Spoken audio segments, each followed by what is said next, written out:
이 시간 함께 보실 말씀은 로마서 14장 22절 23절입니다. 로마서 14장 22절과 23절 두 구절을 보도록 하겠습니다. 이 두 구절에는 서로 반대가 되는 두 개의 중요한 단어가 나오는데요, 바로 그걸 가지고 설교하겠습니다.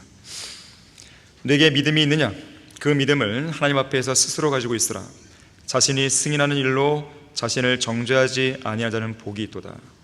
그러나 의심하는 자는 그가 먹을지라도 정죄되었나니 이는 믿음으로 먹지 않았기 때문이라.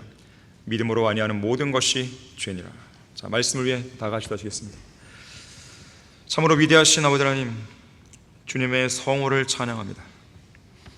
주님만큼 위대하신 분이 이 우주에 어디 있겠습니까? 주님은 마땅히 모든 존귀와 찬양과 영광을 받으시기에 합당하신 분이십니다. 우리의 마음을 성령으로 충만케 해주셔서 감사드립니다. 아름다운 연주와 노래를 통해서 우리의 마음밭을 갈아주셔서 감사드립니다. 우리만큼 이렇게 아름다운 예배를 드릴 수 있고 또 이렇게 주님이 주시는 풍성한 복을 누릴 수 있는 그런 교회가, 또 그런 성도가 어디 있겠습니까? 동서고금을 막론하고 이러한 교회는 지금까지 없었습니다. 하나님께서는 우리에게 풍성한 은혜와 자비를 베푸시고 매일 매순간 주님께서 우리를 향해 갖고 계시는 그 사랑을 나타내주고 계십니다. 기도에 응답해 주시고 말씀을 통해 일깨워 주시며 때로는 힘과 위로를 주시고 때로는 책망을 통해서 또는 징계를 통해서 우리를 바른 길로 인도해 주고 계십니다. 이 시간 다시 한번 저희들의 마음을 여미고 영과 진리로 온전한 경배를 드리길 원합니다. 주님께서 저들의 마음을 주관해 주십시오. 피곤치 않도록 붙들어 주십시오. 마귀가 어떠한 것을 흔들어든지 이 강단에서 선포되는 말씀들의 씨앗을 빼앗아가지 못하도록 막아주십시오.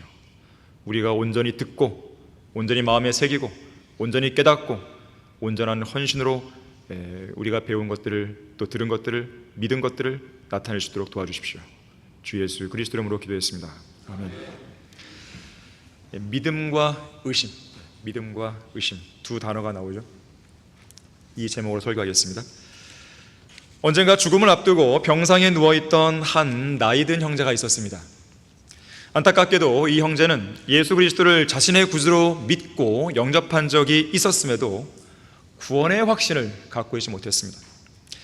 신방을 온 담임 목사는 그 형제가 구원의 확신을 가질 수 있도록 믿음을 통해 은혜로 받는 구원에 대해 다시 한번 설명하면서 구원의 영원한 보장을 담고 있는 성경 구절들을 보여줬어요.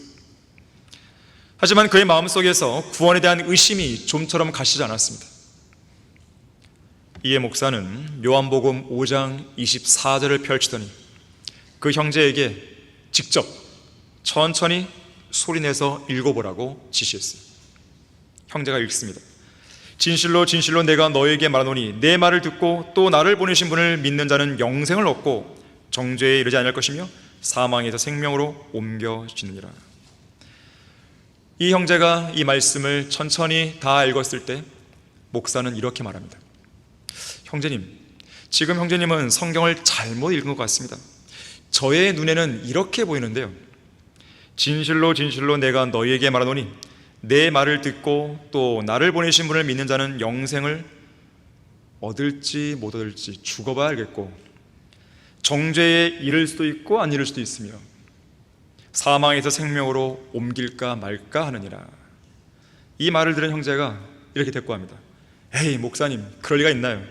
아무리 제가 죽음을 앞두고 해도 그 정도로 분간 못한 사람 아닙니다. 성경에는 분명 내 말을 듣고 또 나를 보내신 분을 믿는 자는 영생을 얻는다고 되어 있지 얻을지 못 얻을지 죽어봐야 한다는 그런 말씀 없습니다. 그래요, 맞습니다. 바로 그겁니다. 믿은 사람은 분명 영생을 얻은 겁니다. 형제님은 예수 그리스도를 믿고 구주로 믿고 영접했죠? 그렇다면 형제님도 이 말씀대로 영생을 얻었다고 확신할 수 있는 것입니다.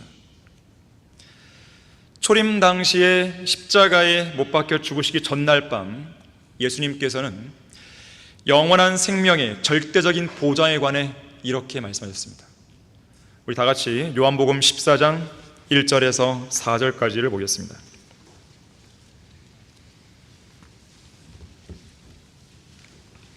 요한복음 14장 1절에서 4절까지를 보시면, 너희는 마음에 근심하지 말라. 너희가 하나님을 믿으니 또한 나를 믿으라. 나의 아버지 집에는 많은 저택들이 있느니라. 그렇지 아니하면 내가 너희에게 말하였으리라. 나는 너희를 위하여 처소를 마련하러 가노라. 내가 가서 너희를 위하여 처소를 마련하면 다시 와서 너희를 내게로 영접하여 내가 있는 그곳에 너희도 있게 하리라. 내가 어디로 가는지 너희가 알고 또 그 길도 너희가 아노라 하시니. 이 시간 여러분이 방금 읽은 이 말씀을 확실히 믿고 있고 또 이 말씀에 대해 전혀 의심하지 않고 있다면 1절 말씀대로 여러분은 마음에 근심하지 않을 수 있습니다. 하지만 여러분의 마음속에 의심의 먹구름이 짙게 들어 있다면 여러분의 마음속에는 두려움과 염려, 근심, 걱정 등 바람 잘 날이 없을 것이에요. 이 본문과 관련해서 러크만 목사님은 이렇게 말했어요. 하늘나라에는 구원받은 우리 모든 성도들의 방이 예약되어 있고 큰 저택들이 다 지어져 있으며 장소에 대한 모든 준비가 끝났고 우리 개개인의 이름도 대문 앞에 붙어 있다. 나는 1949년 3월 14일에 러커 목사님이 구원받은 날이죠. 전화로 예약을 마쳤다. 제가 이곳을 떠나려 하는데 갈 곳이 없습니다. 거기서 하룻밤 묵어도 될까요? 라고 내가 문의했더니 주님께서는 여기서 묵으려면 하룻밤은 안 되고 영원히 살아야 한다. 여기에 묵지 않으려거든 불못에서 영원을 보내야 한다고 대답하셨다. 이에 저는 불못에서 영혼을 보내고 싶지 않습니다. 그곳을 예약하려면 어떻게 해야 합니까? 라고 물었고 주님께서는 그냥 예약만 하면 된다고 말씀하셨다. 그래서 내가 그러면 예약을 위해 제 이름을 남겨놓을까요? 라고 물었더니 주님께서는 아니다. 너의 이름은 아무 쓸모가 없고 오직 예수란 이름만 필요하다고 대답하셨다. 그렇게 해서 나는 저 하늘나라에 있는 저택 하나를 예약했고 그 결과 지금은 나를 위한 한 처소가 마련되어 있다. 자, 여러분에게도 이러한 믿음과 확신이 있습니까? 믿음으로 구원받은 그리스도인은 하나님을 신뢰하는 일이나 하나님의 약속의 말씀을 믿는 것에 관한 한 어떤 의심도, 일말의 의심도 품지 말아야 돼요. 의심이 무엇입니까? 믿지 못하는 마음이에요. 누구를 믿지 못한다는 거예요? 하나님을 못 믿는 거죠. 무엇을 못 믿는 것입니까? 하나님의 약속의 말씀을 못 믿는 것이죠. 약속의 말씀, 예언의 말씀, 복된 소망의 말씀, 있는 사실 그대로의 말씀을 믿지 못하는 거예요. 그게 의심입니다. 하나님의 영감으로 기록되고 하나님의 섭리로 보존된 여러분의 손안에 들려있는 이 한글 킹제임스 성경을 의심하고 이 책에 기록되어 있는 하나님의 위대한 약속들과 그분의 능력, 그분의 사랑, 그분의 인도하심과 보호하심을 믿지 못하는 거예요. 자, 믿음이 없다 보니까 항상 마음이 불안해요. 바람에 밀려 요동하는 바다 물결처럼 항상 이리저리 흔들리는 것이죠. 흔들리는 마음은 의심하는 마음이에요. 흔들리는 마음은 믿지 못하는 마음이에요. 두려움과 염려가 하루에도 수십 번씩 밀물과 썰물처럼 마음속으로 밀려 들어왔다가 쓸려 나가는 것이죠. 자, 그러나 밀려오는 의심의 먹구름을 모두 걷어내고 오직 믿음으로 모든 문제와 상황을 하나님께 맡길 수 있어야 됩니다. 과연 하나님께서 이 문제를 잘 해결할 수 있을까 하면서 의심하지 마십시오. 하나님께서는 그러한 의심을 무척 싫어하십니다. 불쾌하게 여기십니다. 믿음으로 기도하는 가운데 모든 의심을 걷어내고 주님이 주시는 쉼과 안식을 누려야 되는 거예요. 자, 그렇다면 왜 믿지 못하는 것인가? 의심이 왜 생기는 것인가? 저는 오늘 7가지를 이야기하려고 합니다. 의심이 생기는 이유, 첫 번째로 무지하기 때문에 그래요. 몰라도 너무 모르는 것이죠. 확실히 알고 있다면 믿을 텐데 너무나 무식하고 무지한 거예요. 기본적으로 믿음은 들음에서 나오고 들음은 하나님의 말씀에 의해 주어지죠. 하나님의 말씀을 모르면 믿음이 형성될 수 없습니다. 본래 의심이란 단어의 사전적인 의미를 찾아보면 단순히 믿지 못하는 마음이 아니에요. 앞에 하나 더 있어요. 확실히 알 수 없어서 믿지 못하는 마음이에요. 잘 모르니까 믿음이 안 생기는 거죠. 그게 의심이에요. 모르기 때문에 의심이 생기는 것이고, 모르기 때문에 믿지 못하는 거예요. 자, 인간관계를 보더라도 그렇죠. 서로를 잘 알고 있고 그 사람에 대해서 속속들이 알고 있는 관계에서는 서로를 향한 의심보다는 믿음과 신뢰 관계가 구축되잖아요.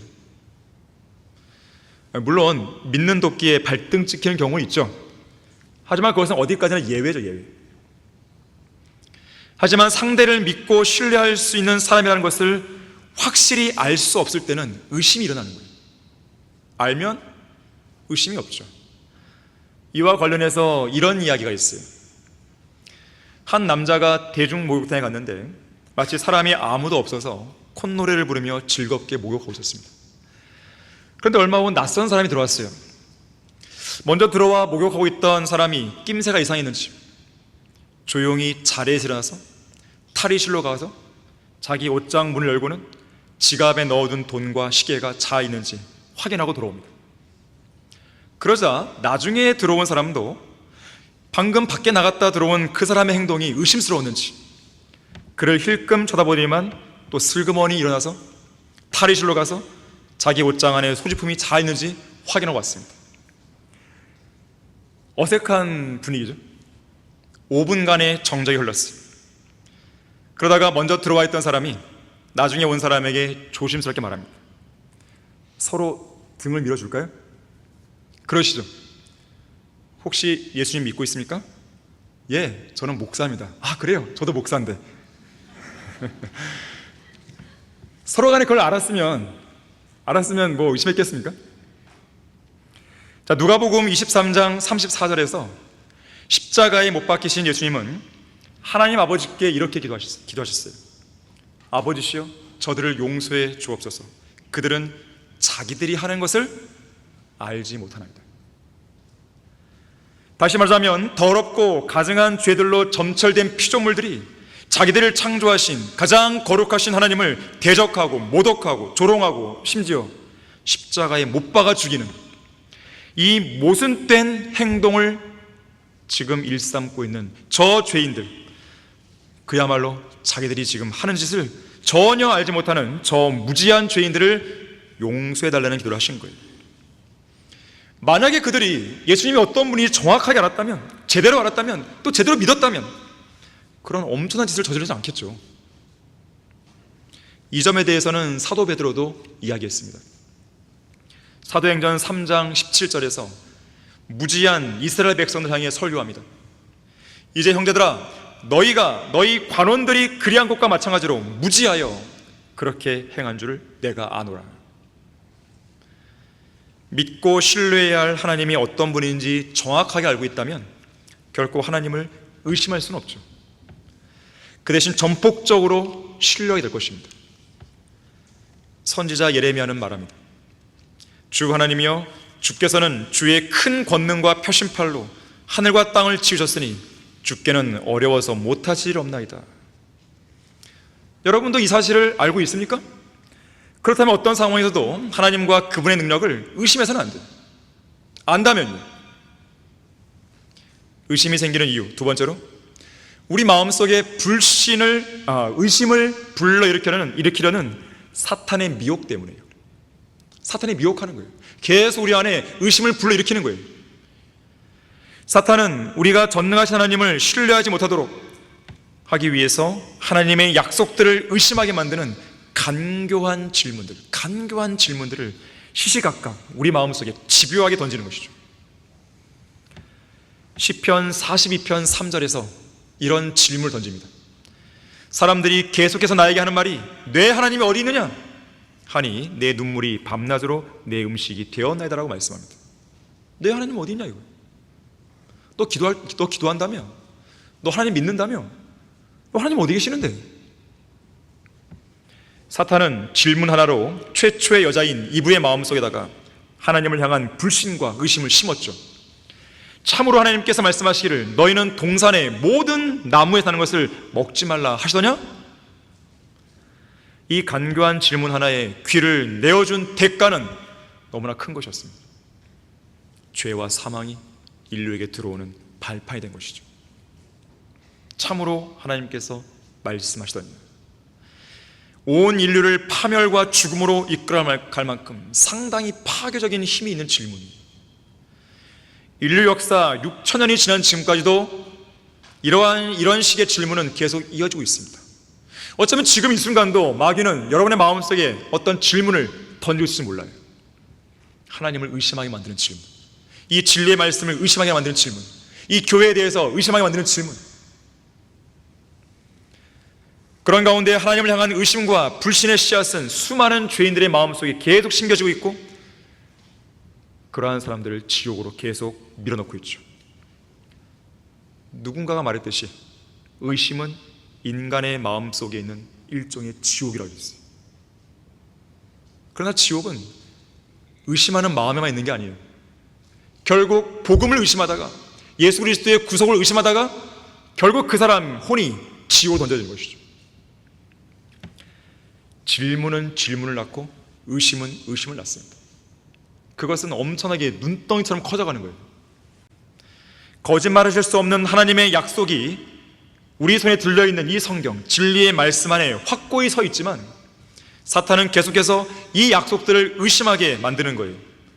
여러분의 구원에 대해서, 성경에 대해서, 우리가 펼치는 하나님의 사역에 대해서, 기도 응답에 대해서, 하나님의 보호하심에 대해서, 하나님의 살아계심에 대해서, 주님의 다시 오심에 대해서 지속적으로 하나님의 말씀의 약속을 의심하게 만드는 것입니다.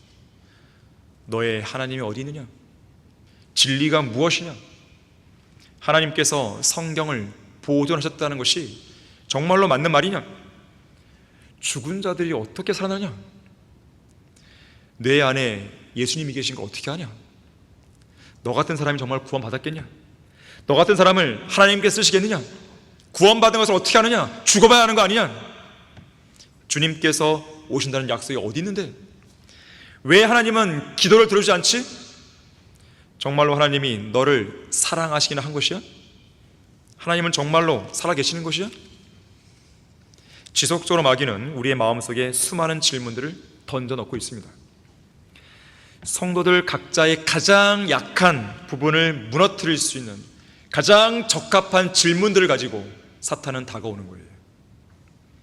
한 번 하나님을 의심하고 한 번 하나님을 불신할 순간, 또한 그러한 불신과 의심을 만들어내는 마귀의 교묘한 질문을 붙들이는 순간 거기서 끝나는 게 아니에요. 의심과 불신을 낳는 수많은 죄인의 질문들이 꼬리에 꼬리를 물고 계속 다가오는 것이죠. 자, 그때마다 여러분은 해야 할 일이 있습니다. 말씀을 내미는 것이죠. 하나님의 말씀을 내세워서 모든 의심을 완전히 떨쳐버려야 돼요. 말씀에 대한 의심을 갖게 만드는 마귀의 질문이 다가올 때 동일하게 여러분도 말씀을 가지고 그 질문을 털어버려야 되는 거예요.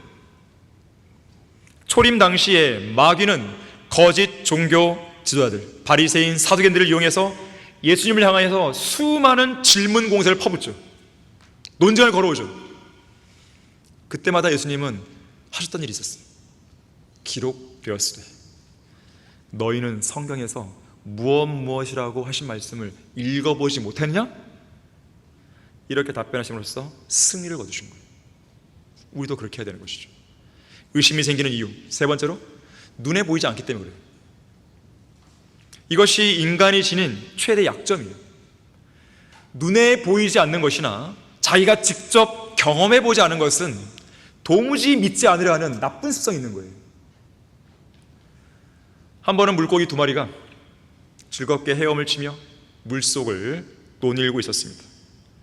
그러다가 아주 싱싱하게 생긴 갯지렁이 한 마리를 발견합니다. 한 물고기가 그것을 덥석 삼키려는 순간 다른 물고기가 재빨리 제지하면서 이렇게 경고합니다. 조심해, 저 갯지렁이는 낚시 바늘에 걸리는 거예요. 속으면 안 돼. 저것을 잘못 삼켰다가는 낚시 바늘에 걸려서 매운탕거리로 사람들의 식탁에 오르는 신세가 되고 말 거예요. 하지만 갯지렁이를 먹으려 했던 물고기가 그 말을 믿지 않았습니다. 에이, 그걸 누가 믿어? 그렇게 되는 것을 너가 본 적 있어?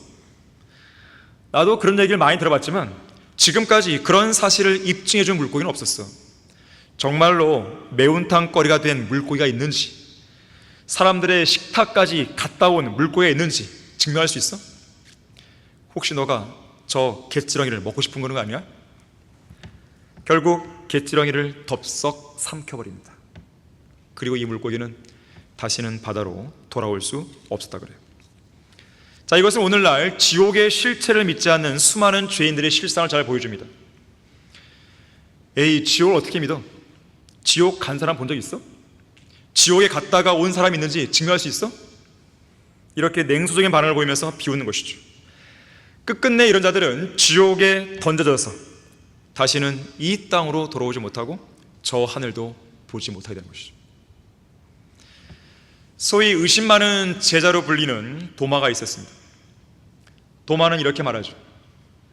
예수님이 부활하신 이후에 내가 주의 손에 있는 못자국을 보고 또 내 손가락으로 그 못자국에 대어보고 나의 손으로 주의 옆구리에 넣어보기 전에는 결코 믿지 않겠노라.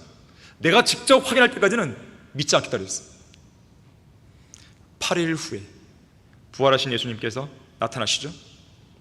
직접 도마가 봤을 때는 만져보지는 않았어요. 자기는 만져본 그랬잖아요. 만져볼 겨를도 없죠. 직접 봤는데 곧바로 도마는 고백합니다. 나의 주, 나의 하나님. 이것이 인간이에요. 바로 그때 예수님이 말씀하시죠. 도마야, 내가 나를 보았음을 믿는구나. 보지 않고 믿은 자들은 복이 있도다. 20세기 영국의 철학자이자 수학자였던 알프레드 화이트헤드 교수가 있었습니다. 원래 이 사람은 기독교 집안에 자랐지만 젊은 시절에 철학과 수학에 심취하면서 그가 가진 믿음과 신앙에 대해서 깊은 회의감에 빠져요. 결국 신앙을 버리고 교회 생활과는 아예 담을 쌓고 지냅니다. 그러던 중 나이가 들어서 노년에 인생의 황혼기에 접어든 어느 날 그가 살던 지역에 엄청난 폭설이 내렸어요. 폭설을 피해서 서둘러 집으로 돌아오고 있었는데 어디선가 가냘픈 목소리의 노래소리가 들려왔습니다. 눈 구덩이에 빠져있는 늙은 할머니가 부르는 노래였어요. 그는 할머니를 구해줍니다. 할머니는 고마웠겠죠. 알프레드 화이트헤드 교수에게 정말 고맙다고 거듭 감사하면서 이렇게 물었어요. 나에게 이런 큰 은혜를 베풀어서 감사합니다. 이런 큰 은혜를 베풀어 준 것을 봐서 당신은 분명 믿음이 좋은 분이겠죠. 어느 교회에 다니고 있습니까? 이에 이 교수는 다소 겸연쩍은 듯이 머리를 극적이며 이렇게 답합니다. 저는 교회에 다니지 않습니다. 믿음도 없고요. 그러자 할머니는 아주 의외란 듯이 이렇게 말했어요. 나처럼 다 늙은 사람이 어쩌려고 아직도 예수님을 믿지 않는단 말이오. 나처럼 뜻밖의 사고를 당하면 어떻게 하려고 그러시오. 나는 저 눈구덩이 속에서 이제 죽겠구나 하며 열심히 찬송을 부르고 있었다고. 이 말에 큰 충격을 받은 이 사람은 이렇게 생각했다 그래요. 도대체 무엇이 저 할머니로 하여금 저토록 두려운 죽음 앞에서 큰 확신을 갖고 찬송을 부르게 했는가? 내가 탐구하고 있는 철학이나 수학, 아니 어떤 학문이라도 저 할머니가 갖고 있는 저런 큰 확신을 줄 수는 없지 않은가? 이런 생각에까지 이르자 알프레드 화이트헤드 교수는 그때부터 자기가 탐구해오던 철학과 수학에 대해 회의감을 갖기 시작했다 그래요. 자, 결코 눈에 보이는 것만이, 직접 경험을 해보는 것만이 전부가 아니라는 것을 기억해야 됩니다. 그래서 성경은 믿음은 바라는 것들에 대한 실상이요 보이지 않는 것들에 대한 증거라고 했어요. 의심이 생기는 이유, 네 번째로 인간의 지혜에 따른 편견 때문에 그래요. 선입견이 있는 것이죠. 자기가 짜놓은 어떤 틀이 있는 거예요. 그 틀로 성경을 바라보려니까 의심이 생기죠. 자기 그 틀로 하나님을 바라보려니까 의심이 생기는 것이죠. 자기가 60년, 70년 동안 살아온 그 생각 틀, 자기가 갇혀있는 그 틀에서 이 우주를 창조하시고 자연을 만드시고 인간을 만드시고 인류 역사를 주관하시고 사람의 생사화복과 나라의 흥망성쇠와 생태계의 먹이사슬을 하시는 하나님을 보려고 하니까 그게 보이겠습니까? 믿음이 안 생기는 거죠.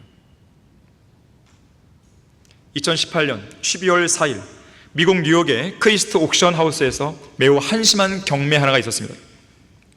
한 페이지 반 분량의 편지 한 통이 약 32억 원에 팔렸어요. 낙찰됐어요. 소위 신의 편지, 신의 편지로 유명한 이 편지는 아인슈타인이 죽기 1년 전에 직접 쓴 자필 편지였습니다. 그는 1954년 1월경에 철학자 에릭 구트킨트에게 이 편지를 보냈어요. 이 서신에는 하나님을 믿지 않는, 성경을 믿지 않는 아인슈타인의 불신이, 의심이 그대로 노정되어 있었습니다. 내용 일부를 소개하면 이렇습니다. 내게는 하나님이란 이름이 인간의 나약함을 보여주는 표현이다. 인간이 하도 나약하니까 하나님을 붙들려 한다는 거죠. 그 말이죠. 인간의 연약함에 산물에 지나지 않습니다. 그리고 성경은 훌륭한 책이긴 해도 원시적인 전설들을 모아놓은 매우 유치한 책에 불과합니다. 자, 그러니까 아인슈타인은 상대성 이론 같은 세상 지혜로 창조주 하나님과 절대 진리인 성경을 저울질하고 제거할 수 있다고 생각한 것이죠. 하지만 그가 유치한 책이라고 불렸던 성경, 진리의 말씀에 따르면 지금 아인슈타인은 지옥불에서 고통받고 있는 거죠. 영원히 꺼지 않는 그 불 속에서 앞으로도 빠져나오지 못할 겁니다. 그럼에도 불구하고 세상은 이 어리석은 과학자의 편지 하나를 두고 32억 원을 호가하는 경매처럼 유치한 놀이를 즐긴 것이죠. 우리 다 같이 고린도전서 1장 18절에서 21절을 보겠습니다. 고린도전서 1장 18절에서 21절까지 말씀입니다. 여러분이 어떤 철학자를 만나거든 이 말씀을 보여주세요. 십자가를 전파하는 것이 멸망하는 자들에게는 어리석은 것이지만 그들의 편견과 지혜가 있으니까요, 어리석게 보이는 거예요. 구원을 받은 우리에게는 하나님의 능력이라 기록되기를 내가 지혜 있는 자들의 지혜를 멸하고 총명한 자들의 명철을 없애려 하였느니라. 지혜 있는 자가 어디 있느냐? 학자가 어디 있느냐? 이 세상의 변론가가 어디 있느냐? 하나님께서 이 세상의 지혜를 어리석게 만드신 것이 아니냐? 하나님의 지혜에 있어서는 세상이 그 지혜로 하나님을 알지 못하였기에 하나님께서 복음 전파의 어리석음으로 믿는 자들을 구원하시기를 기뻐하셨느니라. 자, IQ 170이나 되었다는 아인슈타인은 결코 현명한 자가 아니었습니다. 사람들은 그의 두뇌력, 그의 두뇌의 힘이 다른 세 사람, 성인 세 사람을 합한 것만큼 대단했다고 칭송하지만 우리가 볼 때는 가장 어리석은 바보였어요. 아인슈타인은 그 똑똑한 머리와 대단한 두뇌력을 가지고서도 예수 그리스도를 자신의 구주로 믿지 않은 죄인이었다는 거예요. 자신의 지혜만 믿고 까불다가 자신의 편견 속에 갇힌 채 마귀에게 사로잡혀서 지옥으로 떨어진 어리석은 바보였던 것이죠.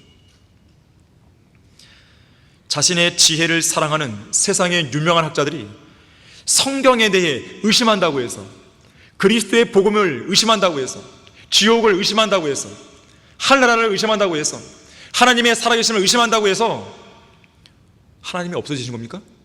성경이 사라지는 거예요? 하늘나라와 지옥이 계속 있다가 없어져 버리는 거예요? 그들이 과연 최종 권위입니까? 그들은 자기들의 죽음조차 해결 못하잖아요. 자기들이 죽은데 어디 갈지 모르잖아요. 그런 사람에게 우리의 영원한 생을 맡긴다고요? 말이 안 되는 것이죠. 성경의 옳고 그름을 과학이나 철학으로 판단할 수 없습니다. 오히려 그 반대죠. 최종 권위요 절대 권위인 성경으로 과학이 지금 옳고 그른지, 철학이 옳고 그른지를 판단하는 거예요. 성경은 경고하죠. 오 디모데야, 내게 맡겨진 것을 지키고 비속하고 허황된 말장난과 거짓되에 일컬어지는 과학의 반론을 피하라. 아무도 너희를 철학과 헛된 속임수로 노략하지 못하도록 주의하라. 그것들은 사람의 전통과 세상의 유치한 원리를 따른 것이며 그리스도를 따른 것이 아니라. 자, 성경이 말씀하는 것과 세상 유명한 학자들이 주장하는 내용이 다르면 언제나 학자들이 항상 틀려왔어요. 앞으로도 그럴 것입니다. 세상의 지혜는 결코 하나님의 지혜를 따라올 수 없어요. 능가할 수도 없습니다. 성경과 세상 학문이 싸운다면, 성경과 철학이 싸운다면, 성경과 과학이 싸운다면 백전백승이에요. 성경은. 하나님은 참되시나 사람은 모두 거짓말이에요. 진리입니다. 여러분 항상 이 입장을 취해야 돼요. 누군가가 성경과 다른 걸 얘기하고 있다, 그럼 그 사람은 거짓말쟁이에요. 자신 있게 말할 수 있습니다. 의심이 생기는 이유, 다섯 번째로 죄 때문에 그래요. 죄가 우리의 의심을 증폭시키는 거예요. 흔히들 죄를 짓게 되면 하나님의 보호하심에 대한 확신을 잃어버려요. 말씀의 약속을 붙들 힘이 약해집니다. 종국에는 의심이 일어나고 낙심과 절망이 찾아오는 거예요. 한 사람의 생애를 망치는 가장 큰 원흉은 죄입니다. 죄로 인해 모든 인간은 타락했잖아요. 셋째 하늘에 계신 하나님의 영광에 이르지 못했잖아요. 결국 죽은 후에 모두 지옥 가잖아요. 자, 죄들 중에 가장 크고 심각한 죄는 믿지 않는 죄입니다. 세상에는 자기 의가 강한 사람들이 많아요. 자기 잘난 말 삽니다. 자기의 생각들에 갇혀서 자기가 최고의 의인인 줄 알아요. 그러한 사람에게 물어보면 나는 죄를 안 짓는다고 말합니다. 죄가 열거된 로마서 1장의 내용을 보여줘도 요지부동이에요. 마지막 단계로는 믿지 않는 죄죠. 두려워하는 자들과 믿지 않는 자들과 다 어디로 가는 거예요? 영원한 불못에 던져지는 것이죠. 예수 그리스도를 믿지 않는 바로 그 죄, 가장 큰 죄예요. 바로 그 죄 때문에 사람이 지옥 가는 거예요. 요한복음 16장 9절에서는 죄에 대하여라 함은 그들이 나를 믿지 않기 때문이라고 했습니다. 거듭난 그리스도인의 생애에서도 가장 큰 문제는 역시 죄입니다. 구원받기 전이냐 구원받은 후나 마찬가지예요. 물론 그 죄가 이미 구원받은 성도를 지옥으로 보내지는 못한다 해도 많은 것들을 잃어버리게 하죠. 구원만 빼고 모든 걸 잃어버리게 합니다. 그 죄가 그런 거예요. 구원의 확신을 잃어버리죠. 자신의 구원을 의심하게 만들어요. 이 죄짓고 자백하고 죄짓고 자백하고 이런 삶을 많이 반복한 사람들은요, 구원의 확신이 흔들립니다. 안 들 수가 없죠. 아니, 구원받은 사람이 내가 왜 이렇게 이럴까 계속 회의감이 드는 거예요. 간증을 잃게 되죠. 하나님과의 교제를 잃게 되죠. 상급과 유업을 잃죠. 기쁨을 잃어버려요. 평화를 잃습니다. 기도의 응답이 안 되죠. 특히 생애 보장이 없는 거예요. 그러니까 의심하죠. 지혜와 지식, 명철, 분별력, 건강, 생명, 이런 모든 것을 잃게 되는 것이죠. 그래서 구원받은 성도에게는 죄를 짓는 것이 우리의 마음을 가장 괴롭게 만드는 거예요. 가장 우리의 마음을 상심케 하고 낙심케 만드는 것입니다. 다른 어떤 것보다도. 심지어 가장 두렵고 무서운 일이기까지예요. 결국 그러한 성도는 항상 의심 속에 매달려 삽니다. 참 재밌는 표현인데 이 표현이 성경에 나오는 거예요. 유대인들에 대한 어떤 경고인데요, 신명기 28장 66절에서는 내 생명이 내 앞에 의심 속에 매달리리니 그랬어요. 내가 밤낮 두려워할 것이며 내 생명의 보장을 전혀 얻지 못할 것이라. 의심 속에서 그 생명이 대롱대롱 매달려 있는 거예요. 걸려 있는 것이에요. 그러니까 밤낮 두려워하죠. 생명의 보장을 얻지 못하는 거예요. 죄가 문제입니다. 죄가 여러분을 망치는 거예요. 자, 우리가 천성을 향해 가는 순례길에서 의심의 골짜기보다 더 위험한 곳은 없습니다. 의심의 골짜기는 죄의 무게로 지쳐버린 순례자를 죽음에 이르는, 육신의 죽음에 이르는 깊은 잠에 빠지게 할 수 있어요. 그래서 이런 이야기가 있습니다. 한 번은 죄를 지은 어떤 하나님의 종이 의심의 골짜기로 잘못 들어서 말했어요.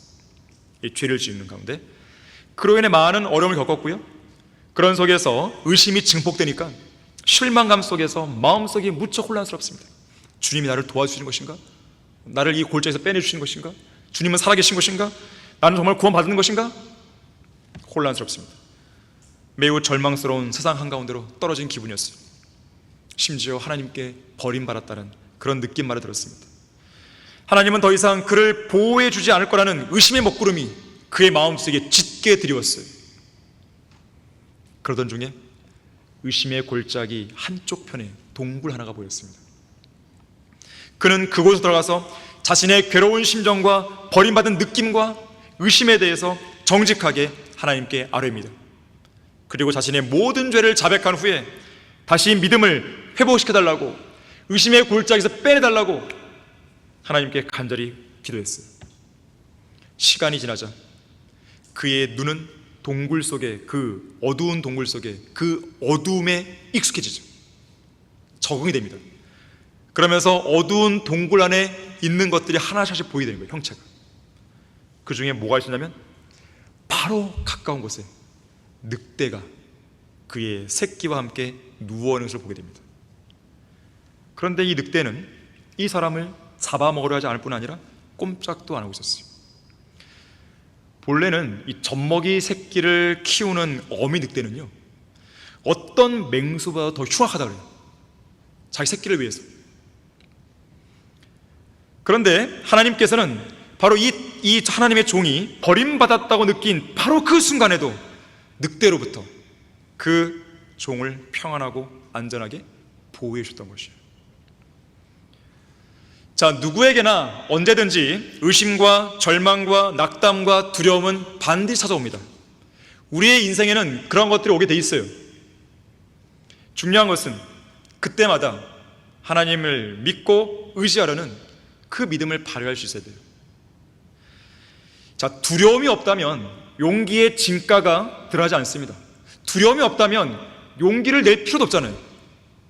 마찬가지로 의심이 일어날 수밖에 없는 그런 환경에서만 하나님을 신뢰하는 믿음의 진가가 발휘되는 거예요.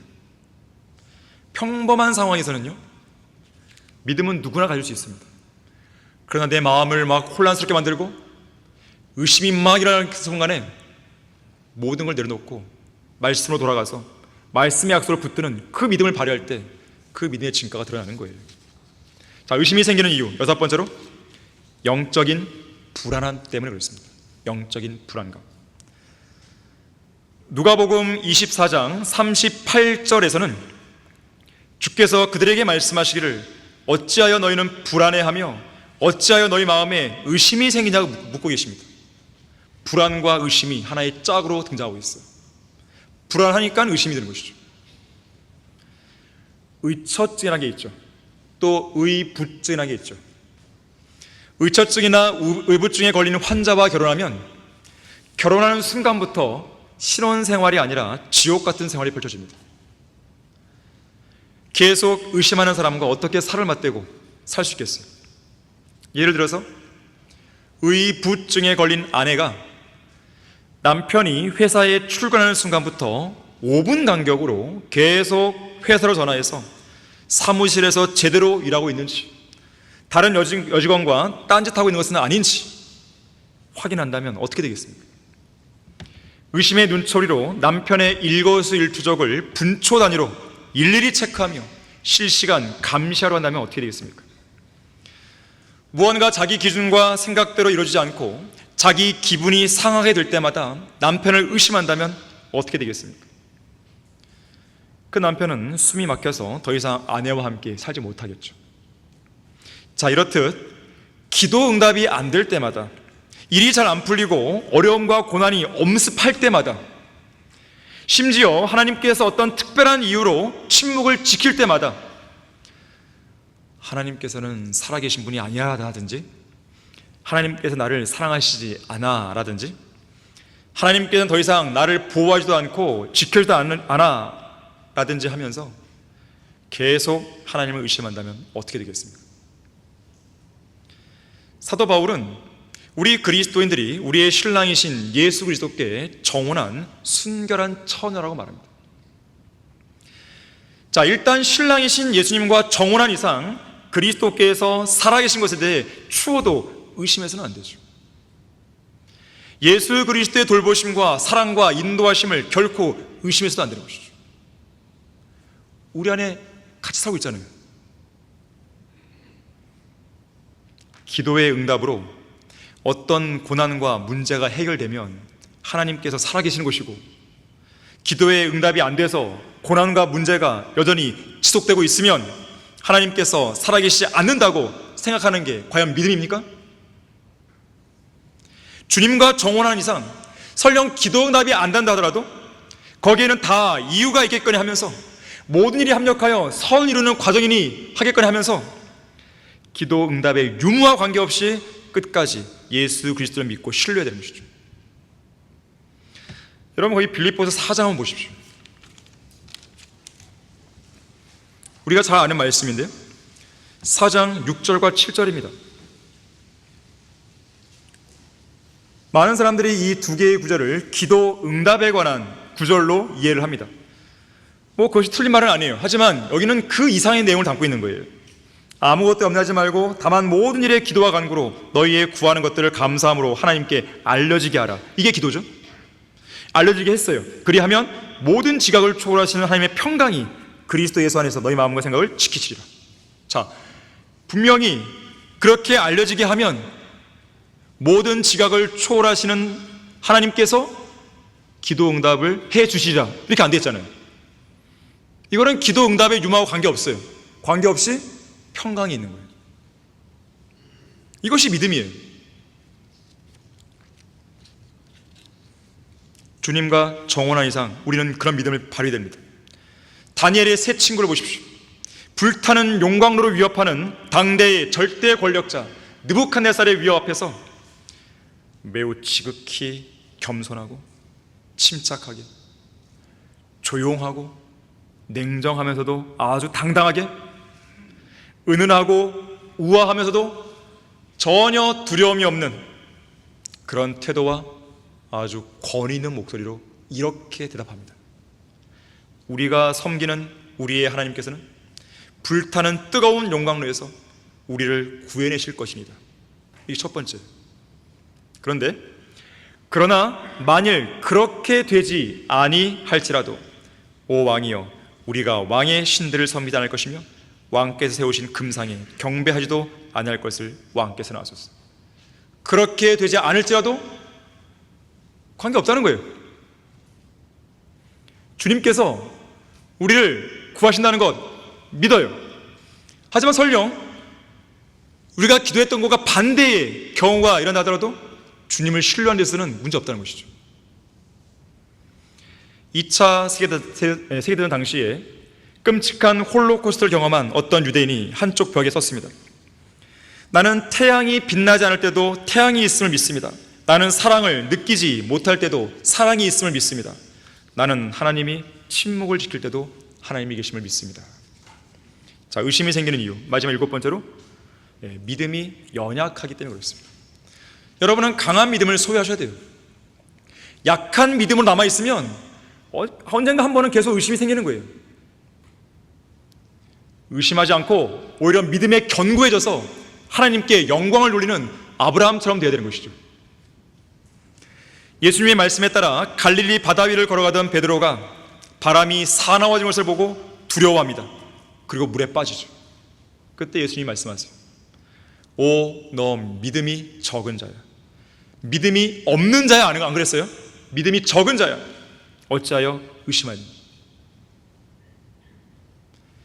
믿음이 적어질 때 의심이 더 커져가죠. 결국 그것은 불신으로 바뀌어버리는 거예요. 믿음이 적으면 의심하게 됩니다. 두 마음이 생겨요. 마음이 쪼개집니다. 두 마음을 품은 사람은 오늘은 이랬다가 내일은 저랬다는 사람이죠. 자동차 와이퍼 같은 사람이 왔다 갔다 좌우로 이리저리 왔다 갔다 하죠.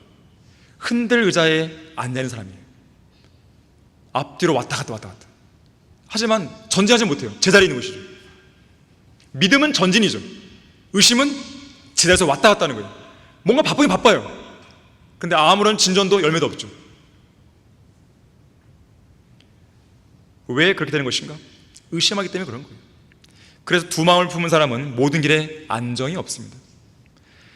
이런 사람은요, 기도가 응답돼도 마음에 안정이 없어요. 또 의심하는 거예요. 정말로 내 기도를 들어서 하신 걸까? 혹시 다른 경로를 통해서 이것 때문에 기도가 응답된 거 아닐까? 나의 기도가 아니라 나를 위해 기도해준 다른 성도의 기도 때문에 응답된 거 아닐까? 또 잃어버리는 거예요. 답이 없어요. 답이 없어요. 의심하면. 한 번 의심하면 계속 끝이 없는 거예요. 그 의심의 고리를 딱 끊어야 돼요. 멈춰야 돼요. 그러면 믿음은 또 다른 믿음을 낳고 계속 견고해지는 거예요. 자, 안정이 없는 것을 영어로 unstable이에요. unstable. un 앞에 있는 접두어 on이 부정어죠. 부정어. 안정이 없다. 그러면 stable, un뺀 stable, 안정이 있다는 건데, 이 stable이란 단어는 테이블, 탁자에서 탁자, 식탁에서 온 단어예요. 자, 식탁이 안정이 없다는 것은 다리가 하나 부러졌거나 짝이 안 맞거나 그런 거 아니겠어요? 자, 그런 사람들에게는 아무리 좋은 음식이 차려져도 식탁이 무너져 버리죠. 음식이 쏟아져 버리죠. 그래서 안정이 없는 그런 사람들, 그런 불안정한 식탁을 갖고 있는 사람들에게는 하나님께서 기도 응답을 안 해주시는 거예요. 응답을 줘도 쓰러져 버리는 거죠. 다 쏟아져 버리는 거죠. 그래서 야고보서 1장 7절과 8절에서는 모든 길에 안정이 없는 두 마음을 품은 사람, 곧 의심하는 자는 주께로부터 어떤 것이든 받으리라 생각하지 말라고 그랬어요. 주님은 기도 응답과 관련해서 아주 좋은 것들을 예배하고 계시는데 내가 그걸 받을 마음이 안 된 거예요. 흔들흔들 불안한 거죠. 자, 우리는 두 마음이 아니라 오직 하나의 마음이 필요합니다. 하나님의 약속을 온전히 전적으로 전폭적으로 신뢰하는 그 믿음이 필요해요. 여러분의 생활 자세를 바꿔보세요. 내가 어떤 경우라도 하나님을 전적으로 신뢰하겠다, 믿겠다, 한번 그렇게 해보세요. 어떤 변화가 일어나는지. 엄청난 일이 벌어집니다. 하나님의 살아계심을 그 어느 때보다도 강력하게 느끼는 거예요. 경험하는 것이에요. 그래서 우리는 그 둘로 나뉜, 나의 마음을 불안정하게 만드는 둘로 나뉜 그 마음을 믿음의 기도를 통해서, 성령의 능력을 통해서 하나로 딱 모아야 돼. 그러면 마음에 화평이 오는 거예요. 확신이 오는 거예요. 기쁨이 오는 거예요.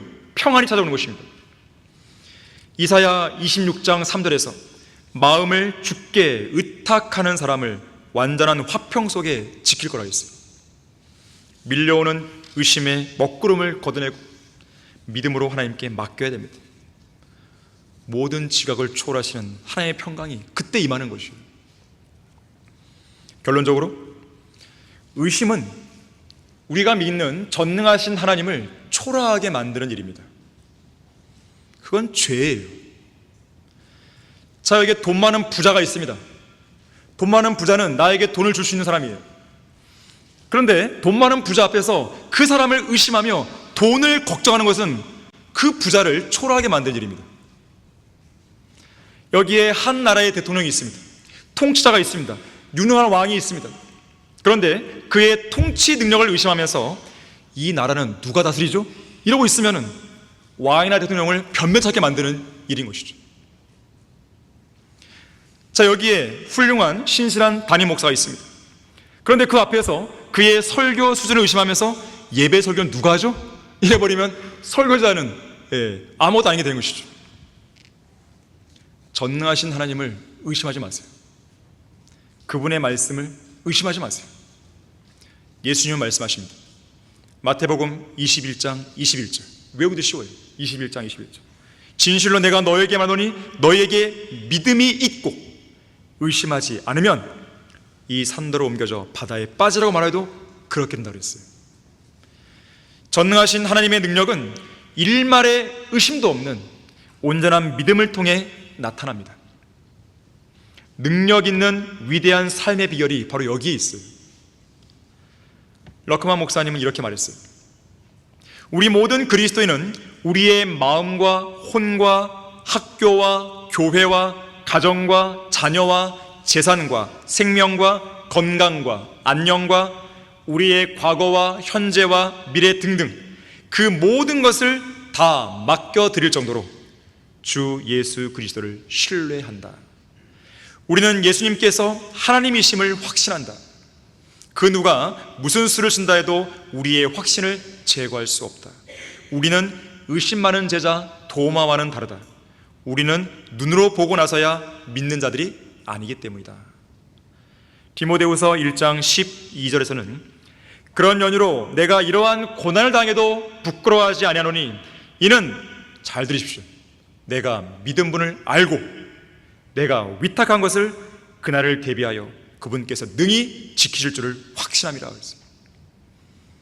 갈릴리 바다에서 폭풍이 일어나서 배가 침몰할 위기에 놓였을 때 제자들은 배 뒤편에서 주무시는 예수님을 깨우며 허둥대고 있었습니다. 바로 그때 주님은 제자들에게 하나의 질문을 던지십니다. 너희의 믿음이 어디에 있느냐? 여러분의 믿음은 어디에 있습니까? 여러분의 믿음은 갖고 있습니까?